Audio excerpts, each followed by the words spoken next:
আমার কফিলের জন্য একটু দোয়া চাইবা। ওই কফিল, ওই মুদির ভাই, তার বাড়ি হচ্ছে চিটাগাং। এই ভাইয়ের নাম হচ্ছে ইকবাল ভাই। এই ইকবাল ভাই মানুষের সাথেও ভালো ব্যবহার করে। সে মুদির, সে কফিল, তারপরও শ্রমিকের উপর অত্যাচার করে না। ইকবাল ভাই এমন একজন ভালো মনের মানুষ, এই জন্য তার শ্রমিকরা তার জন্য দোয়া চাইতেছে। ও বন্ধু, আমার মুদিরের জন্য একটু দোয়া করবা, মুরব্বীদের কাছে দোয়া চাইবা, ইকবাল ভাইকে যেন আল্লাহ নেক হায়াত দান করে। মান আল্লাহর গোলাম। কিন্তু আজকে আমাদের সমাজে উল্টা চলতেছে। শ্রমিকদের কোনো বেতন দেয় না। শ্রমিকরা যদি 10 টাকার কাজ করে তাকে 5 টাকা দেয়, ঠিক না বেটি? তাকে 5 টাকা দেয়। কিন্তু আজকে আমাদের সমাজে এই ইমানদার মুসলমান আল্লাহর গোলাম, আমার একজন বন্ধু আছে, প্রবাস বাড়িতে কাজ করতেছে, হাফেজ মুশফিকুর রহমান। সে একদিন আমাকে ফোন দেয়া বলতেছে, আরে বন্ধু শুন শুন, আমি মুশফিকুর রহমান কত কষ্টে আছি রে। এই প্রবাস জীবনে আমি অত্যন্ত কষ্টের মধ্যে আছি। ও বন্ধু, আমি যদি আগে জানতাম আমি মুশফিক প্রবাসে আসতাম না। দেখ বন্ধু, আমাকে ভিডিও ফোনে দেখায়, এ বন্ধু দেখ খাবার খাইতে পারি না ঠিক করে, কত কষ্ট করি পরিবারের জন্য, কিন্তু অবশেষে পরিবার বুঝে না। ও বন্ধু, তুমি যখন আলোচনা করবা, মাশাআল্লাহ তুমি তো দেখলাম আলোচনা করো। ও বন্ধু, আজকে জুমার আগে সে আমার কাছে দোয়া চেয়েছে। ও বন্ধু, আজকে যখন জুমার নামাজ পড়াইবা, অবশ্যই তো তুমি আগে আলোচনা করবা। ও কলিজার টুকরা দোস্ত, আমি মুশফিকের জন্য একটু দোয়া করবা, আর সকল প্রবাসী ভাইদের জন্য দোয়া করবি। কারণ প্রবাসীরা কত কষ্ট করে, ওইটা যদি তার মায় দেখতো, সে তাহলে তার সন্তানকে প্রবাসে দিত না। ও বন্ধু, আমি মুশফিক কত কষ্ট করি, আমার মতন আরো কত মুশফিক আছে যারা প্রবাস বাড়িতে এত কষ্ট করে, এত কষ্ট করে করে পিতা মাতাদেরকে টাকা দেয়, আত্মীয় স্বজনকে টাকা দেয়, পরিবারে টাকা দেয়, কিন্তু ওই কত পরিবার তাদেরকে পেরেশানি দেয়, কত চিন্তা দেয়। এই কথাগুলো যেহেতু বাহিরে যাইতেছে, আমার এলাকায় অনেক প্রবাসী আছে, এ আম্মা জানেরা, এ আব্বা জানেরা, আমি আপনাদেরকে বলতে চাই, যারা বাহিরে থাকে তাদেরকে কোনো টেনশন দিবেন না, কারণ তারা এমনিই তো টেনশনে থাকে। তাদেরকে কোনো প্যারা দিবেন না, তাদেরকে আরো উৎসাহ দিবে।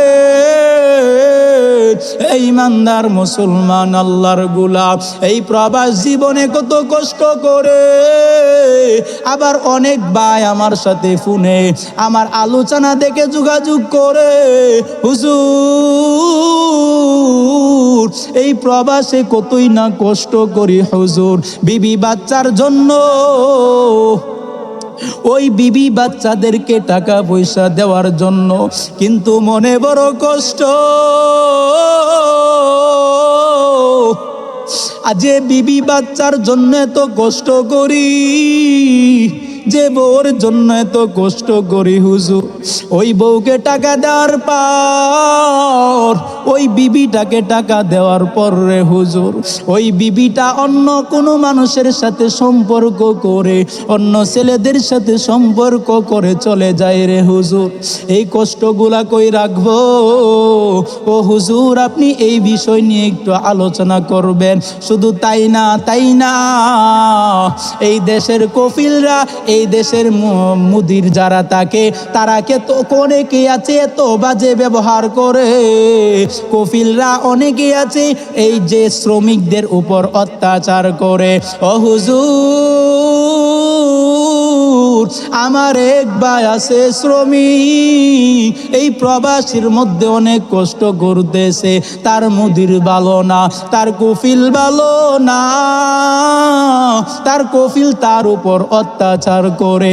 ও হুজুর, এই কফিলের এত অত্যাচার সহ্য করেও আমরা বাড়িতে টাকা পয়সা পাঠাইতেছি, কিন্তু আফসোস মার মন ভরাইতে পারি না, বাবার মন ভরাইতে পারি না, ওয়াইফের মন ভরাইতে পারি না, শ্বশুর শাশুড়ির মন ভরাইতে পারি না। শ্বশুর শাশুড়ি ফোন দিয়া খারাপ ব্যবহার করে, বাবা মাই ফোন দিয়া খারাপ ব্যবহার করে। ও বন্ধু, আবার কফিলও তো আমাদের সাথে খারাপ ব্যবহার করে। হুজুর শুনেন, সব কফিল আবার খারাপ না। আমার বন্ধু মুশফিক সে বলতেছে, বন্ধু আমি ওই দিক দিয়ে কষ্টে থাকলেও কিন্তু আলহামদুলিল্লাহ আমি এমন একটা কফিল পেয়েছি, আমি এমন একটা মুদির পেয়েছি যে আমাকে কষ্ট দেয় না, যে আমার কষ্টগুলা বুঝে, যে সকল শ্রমিকদের কষ্ট গুলা বুঝে রে বন্ধু। ও বন্ধু, আমার মুদিরের জন্য একটু দোয়া চাইবা সকলের কাছে, আমার কফিলের জন্য একটু দোয়া চাইবা।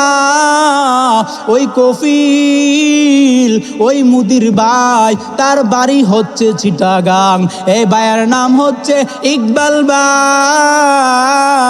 এই ইকবাল ভাই মানুষের সাথেও ভালো ব্যবহার করে, সে মুদির, সে কফিল, তারপরও শ্রমিকের উপর অত্যাচার করে না। ইকবাল ভাই এমন একজন ভালো মনের মানুষ, এই জন্য তার শ্রমিকরা তার জন্য দোয়া চাইতেছে। ও বন্ধু, আমার মুদিরের জন্য একটু দোয়া করবা, মুরব্বীদের কাছে দোয়া চাইবা, ইকবাল ভাইকে যেন আল্লাহ নেক হায়াত দান করে। আসলে বিষয়টা হচ্ছে, অনেক প্রবাসীরা আছে আমাকে ফোন দিয়ে অনেক কান্নাকাটি করে যে কফিল ভালো না, মুদির ভালো না, মুদির তাদের সাথে খারাপ ব্যবহার করে, কফিল তাদের সাথে খারাপ ব্যবহার করে। কিন্তু আলহামদুলিল্লাহ আমার বন্ধু যে জায়গায় আছে, হাফেজ মুশফিকুর রহমান, ওই জায়গার কফিল অনেক ভালো, মুদিরটা অনেক ভালো, তার বাড়ি হচ্ছে আপনাদের এই যে চিটাগাং। সে অনেক ভালো মনের মানুষ, কি বলবো। এই জন্য তার জন্য দোয়া চেয়েছে, আর আমার বন্ধু মুশফিকের জন্য দোয়া চেয়েছে, আর এই যে কফিল মুদির ইকবাল ভাইয়ের জন্য দোয়া চেয়েছে।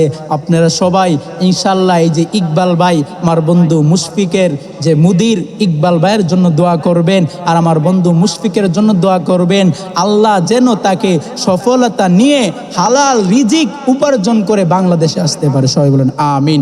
আর বিশেষ করে এই যে মুদির ভাই, কফিল ভাই, আমাদের ইকবাল ভাই, আল্লাহ পাক রব্বুল আলামিন ওনার মনটাকে যেন আরো বড় করে দেয়, আল্লাহ যেন তার মনে আরো মায়া ঢেলে দেয়, মোহাব্বত ঢেলে দেয়। আমরা সকলেই দোয়া করি আল্লাহ যেন তার হায়াতের মধ্যে নেক হায়াত দান করে। সবাই বলেন আমিন। ঠিক আছে, যে ভাই দুস্থ বুজুর্গ শুনেন, এই দুনিয়া কোনো কিছুই না, এই দুনিয়াতে ব্যবহারটাই থাকবে। হাই হাই, কে কার সাথে কিরকম ব্যবহার করতেছে বন্ধু। আজকে আপনারা যদি আমি হুজুরের সাথে ভালো ব্যবহার করেন, হাই হাই, আজকে আমার সাথে যে চলতেছে, আমার প্রতিবেশী যদি আমার সাথে ভালো ব্যবহার করে, আজকে যদি ওই প্রতিবেশী মারা যায়, হাই হাই, এই যে মুদির ভাই, এই যে ইকবাল ভাই তার শ্রমিকদের সাথে এই যে ভালো ব্যবহার করতেছে, এই ভালো ব্যবহার করার কারণে তার শ্রমিকরা, আমি আলোচনা করি যে আমার বন্ধু বলতেছে, বন্ধু দেখ আমি অন্য দিক দিয়ে কষ্টের মধ্যে আছি, কিন্তু এই যে এই দিক দিয়ে আমি আলহামদুলিল্লাহ শান্তির মধ্যে আছি। আমার কফিল, আমার মুদির অনেক ভালো মনের মানুষ। এই যে সে কি করলো, ভালো মনের পরিচয় দিয়েছে। আল্লাহ না করুক সে যখন মারা যাইবে, এই বান্দা বান্দি গুলা যখন তার জন্য দোয়া করবে, হাই হাই, নবী বলেন মানুষ যখন মৃত্যুবরণ করবে, মানুষ যখন মারা যাইবে, তার সকল আমল নামা বন্ধ হয়ে যাবে, কিন্তু যখন সে ভালো কোনো কাজ করবে, সে যদি কোনো কোনো কিতাব কিনে দেয়, কোনো একটি গরিব মানুষকে সাহায্য করে, টাকা পয়সা দিয়ে আর্থিকভাবে যদি সে সহযোগিতা করে, এই যে সে সহযোগিতা করেছে আর ওই গরিব বান্দাটা তার জন্য আল্লাহ রব্বুল আলামিনের কাছে দুইটা হাত তুলে দোয়া করবে, আল্লাহ পাক রব্বুল আলামিন বলে ওই বান্দা দোয়া করতে দেরি হবে, ওই যে ব্যক্তি উপকার করেছিল, যে ব্যক্তি সাহায্য করেছিল, ওই বান্দার কবরে পৌঁছাইতে দেরি হবে না। সুবহানাল্লাহ। এই ইমানদার মুসলমান আল্লাহর গোলাম, এই জন্য বলতেছিলাম মানুষের ব্যবহারটা থাকবে, মানুষের আখলাকটা থাকবে। এই জন্য আমরা সবাই ইনশাল্লাহ মানুষের সাথে ভালো ব্যবহার করতে পারবো তো ইনশাল্লাহ।